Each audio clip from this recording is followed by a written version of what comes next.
Hey everyone, this is Matt Hendricks with The Sharpening Guy, and today I'm going to show you how to quickly and easily sharpen a knife with a belt grinder to the point where it not only push cuts really well, but it still has a knife bite where it will cut tomatoes, rope, everything like that easily. Now, this video is just going to talk about sharpening the edge of the knife. It's not going to talk about doing things like thinning, whether it's maintenance thinning or major thinning, or repairs or broken tips or anything like that. So, this video assumes that your knife is in good shape, the blade shape is good, it's thin enough, and you're just sharpening the edge. I have other videos explaining other parts of the process if you need them, but this one is just going to show you how to sharpen the edge. Now, you're going to need a belt grinder. There's vertical belt grinders, which tend to run with the belt going down, and there's horizontal belt grinders, which tend to run with the belt going away from you. I have both and I use both. My personal preference is actually for belt grinders that are horizontal with the belt running away from them. That being said, most of the belt grinders you buy off the shelf are going to be vertical and the belt's going to run downward. So I'm going to show you on this one because this is going to be closer to what most of you have. Now, personally, I prefer a 2-inch wide belt grinder. You could do it with a 1-inch wide belt grinder, but I prefer a 2-inch one. This one happens to be a 2x72, but a 2x30, a 2x42, a 2x48, whatever, or even a 1-inch one would work fine. I just like a 2-inch wide one best. Now, that being said, I also personally prefer to use either a convex platen, you can see the radius of it here, or a large diameter contact wheel. Now, you could sharpen against a flat steel platen too. That would be fine. It would work. Personally, I prefer the radius convex platen or large contact wheel. Now, I'm going to use 2 belts to establish the edge, refine the edge, and then after that, we're going to deburr. I personally prefer to use a 120 grit ceramic belt and then a Trizact A30 belt, which is roughly 600 grit.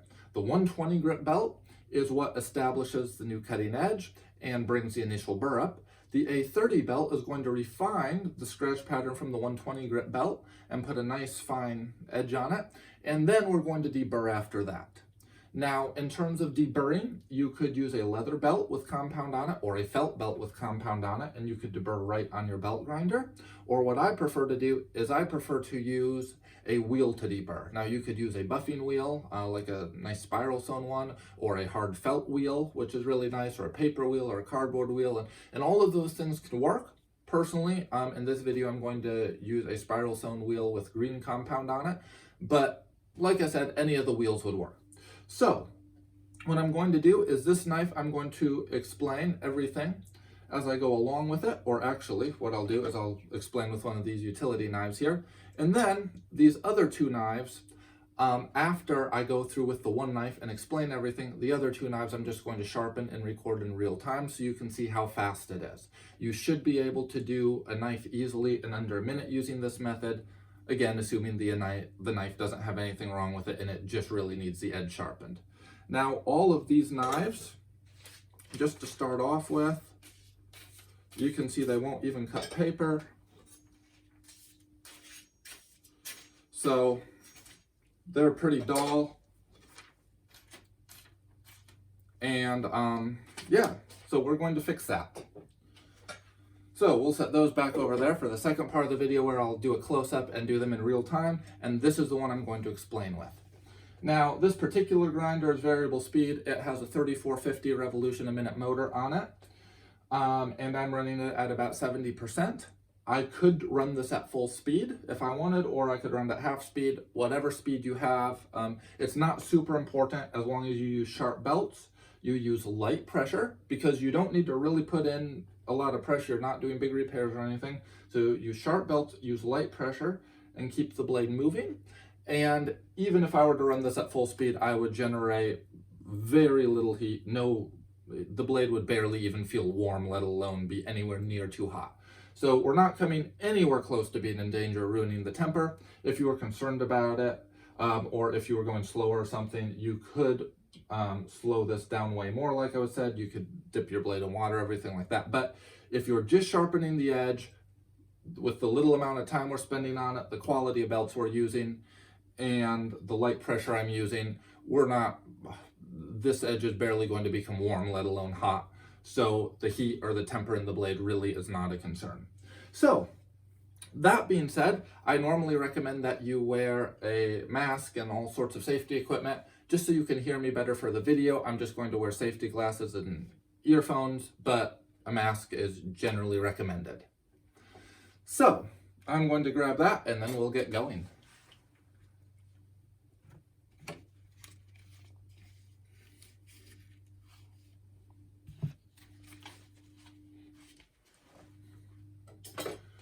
All right, so now that I got my mask on, like I said, I'll demonstrate with this utility knife. Everything looks fine on it. It's thin enough. I don't need to do any repairs. It's just dull, like I would demonstrate a minute ago. So we're just going to sharpen the edge.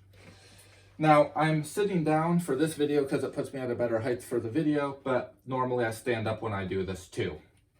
So I prefer to always sharpen edge trailing. So since this belt is running down, my edge is going to be pointing down.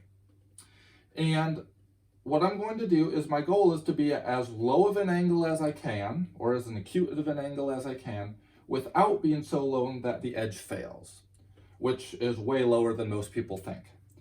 So even on outdoor knives or stuff like that, people tend to sharpen them at way too obtuse of an angle, and their knives don't get as sharp as they could. And the more acute an angle is, as long as you're not too acute where the edge fails, the lower angle will actually hold an edge for longer than the higher, more obtuse angle. Now, obviously, you can get too low and it can fail, but as long as you don't do that, a lower angle, studies have actually scientifically shown, will hold an edge better than a higher angle. So you really do want to be as low as you can. Now, obviously, the higher quality the knife, the lower you're going to be able to be at. The worse the metallurgy in the blade is, the cheaper the knife, you're going to have to be a little bit more obtuse, but still as low as you can get. So what I'm going to do is, this is a 120 grit ceramic belt, like I said, at a nice low angle. I'm just going to sharpen, check for burr, sharpen, check for burr, and keep alternating until I have developed a burr the full length of the blade on each side. Now, if you don't know what a burr is, I have an entire separate video just explaining what the burr is that you can look up.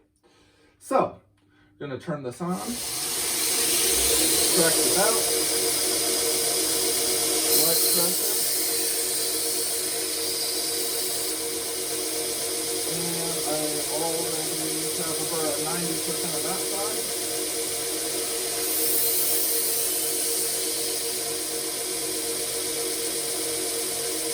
And I definitely have a burr over there. I've established a new edge at this point. And if I look at this side, the burr is on, because since I ground last on that side, the burr is on this side. The scratches from the previous side go all the way down into the burr, so I know that I've completely sharpened both sides, so there's no need to do more. I have a burr the full length of the blade. I'm good to go. So the next thing I'm going to do is I'm going to use the A30 grit belt. And this belt I'll use at the same angle as the 120, because the specific angle doesn't matter that much, whether it's 12 degrees, 13 degrees, 14 degrees. But what does matter is that I'm consistent about whatever I'm doing, and that is relatively low. So I'm going to use this at the same angle, and as long as my edge bevel is nice and small, which it should be if my knife is thin enough, I probably only have to do one pass on each side on this to really remove the 120 grit scratches. If that didn't do it, I could do 2 passes on each side just to make sure. But again, if your edge bevel is small enough, meaning your knife is thin enough, then usually 1 pass aside does it.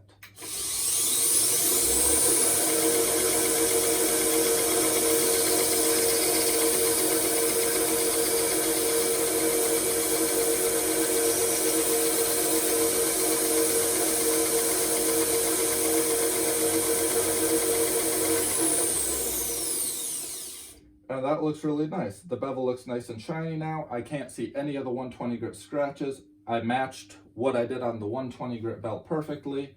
So that's good to go. Now, one note about getting pointy tips. You want to sharpen right up to the tip, but don't try to sharpen the tip itself. If you try to sharpen the tip itself, it will grind it over and round it over. If you sharpen just the bevel all the way up to the tip, but not the actual tip, then they'll be left really pointy like they should be. So anyway, so now that I've removed the 120 grit scratches with the A30 and it's nice and polished now we're going to go to the wheel to deburr. Now, like I said earlier in the video, I'm going to use this nice, firm, stiff spiral sewn buffing wheel to deburr, and I'm going to use green compound on it. But a felt belt, leather belt, paper wheel, cardboard wheel, hard felt wheel, those would all work just fine too. Now, since my burr is currently on this side of the blade, that's the side I'm going to start with first, and I'm basically going to alternate sides and do 2 passes on each side. Occasionally you might be able to do 1 or whatever, but I find that 2 passes on each side pretty much 100% of the time, if you've done the previous steps well, takes care of it.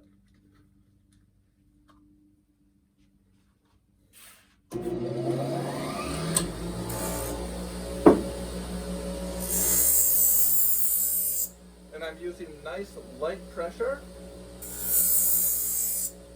Same angle I sharpened at, and I'm letting the wheel do the work. I'm not really pushing into it, and I don't want to round the edge over at all.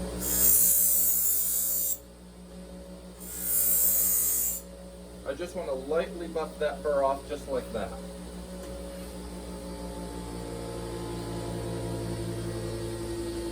And I can already tell there's no burr on there anywhere. Can't feel one, can't see one.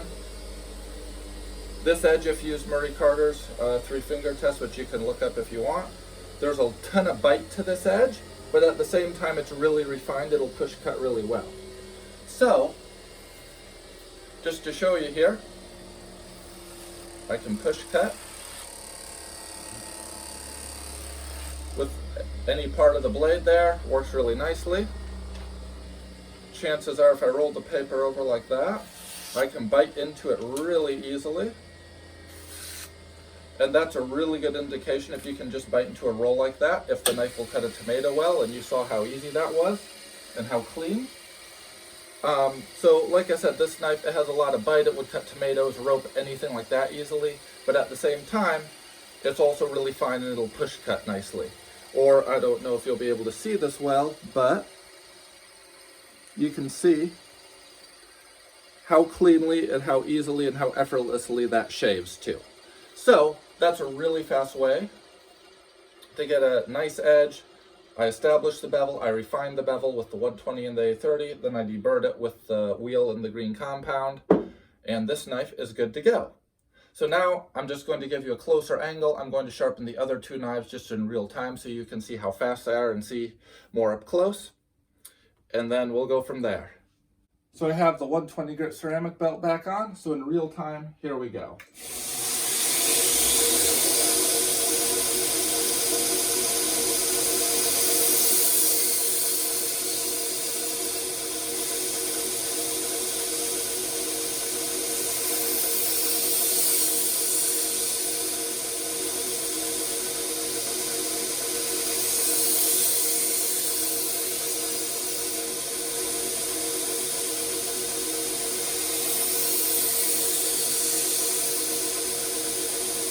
Nice burr, nice even level on the next knife.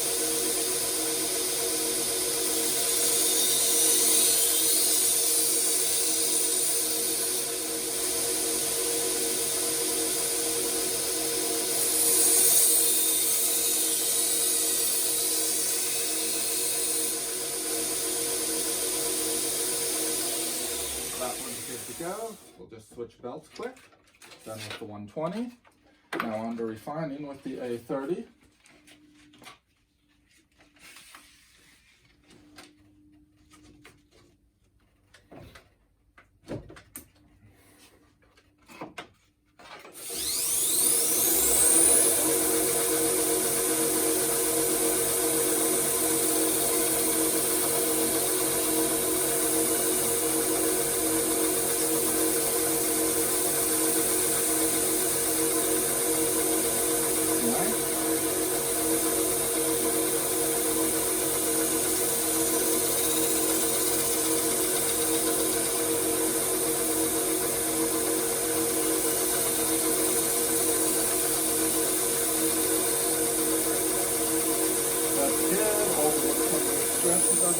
Now we're ready to move on to the buffing wheel. buffy wheel, put some more compound on it. Couple passes on each side like so.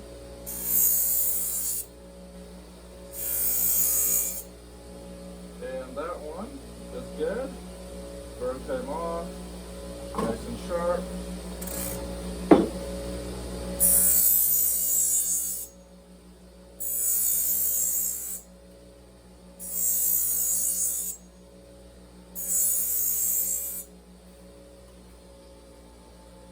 And that's good.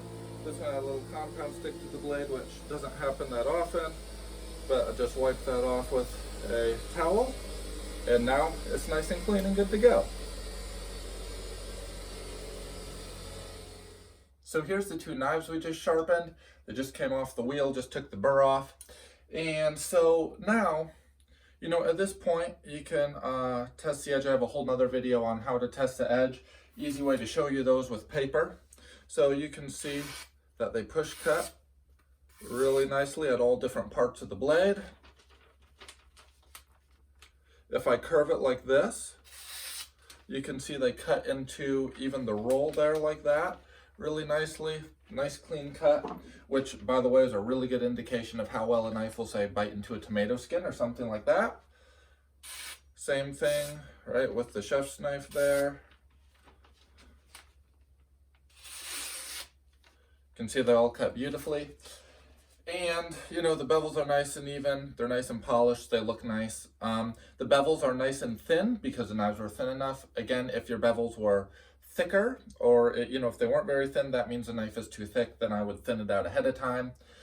So anyway, you can also see how the chef's knife maintained its shape really nicely. We removed really a microscopic amount of steel from the edge. We raised a really tiny burr on the belt grinders, or on the belt grinder, I should say. I only used the one. And, you know, really didn't remove much steel, but we just raised the burr really lightly with the 120 grit belt. Then we did the A30, and then we, you know, removed the burr with the buffing wheel and the green compound. And yeah, these knives still have plenty of bite, so they'd cut through meat, ropes, tomatoes, stuff like that really easily. But at the same time, you could see how well they push cut, or I don't know if you can see this, but they shave really well. The hair would literally just popping off there effortlessly. So anyway, it doesn't have to be complicated. Just keep your angles low, keep them consistent from belt to belt. And then, you know, once you do your final belt, either use a wheel like a buffing wheel, felt wheel, paper wheel, whatever, or a felt belt or leather belt with compound. Deburr the knife, same angle, again, light pressure. And you should be able to do that probably in under a minute on your average knife. I haven't looked at the videos yet to see exactly how long it took me when I did the two last knives where I wasn't talking much, but it was probably somewhere around a minute a knife or a little bit under that. Now, when I'm sharpening knives professionally in my shop, I might have a whole series of other belts and wheels set up so that I don't have to change belts in the middle and everything like that.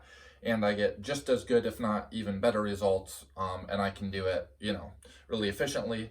But if you have a belt grinder, still, it's a really fast, easy way to do it like that, and all you really need is one belt grinder. If you add a buffer with a wheel, then that saves you a little bit of time because you don't have to put a felt or leather belt on and do it that way when you're done. But even if you do, you can deburr with those really easily. So anyway, that's pretty much all there is to it. Don't overcomplicate it. Keep the angles low, keep them consistent, raise a burr on each side, full length, refine the edge with the A30, and then, yeah, deburr the knife with either a wheel or felt belt or something like that. So thanks for watching.